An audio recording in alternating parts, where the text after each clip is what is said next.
गुरूब होने का मतलब ज़वाल थोड़ी है। मलाल है मगर इतना मलाल थोड़ी है। मलाल है मगर इतना मलाल थोड़ी है। ये आँख रोने की शिद्दत से लाल थोड़ी है। बस अपने वास्ते ही फ़िक्रमंद है सब लोग।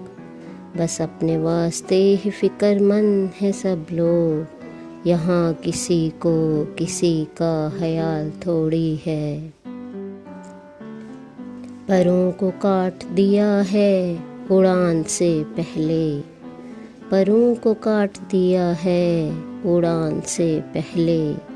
ये खौफ़े हिजर है शौक़े विसाल थोड़ी है। मज़ा तो तब है कि हार के भी हंसते रहो।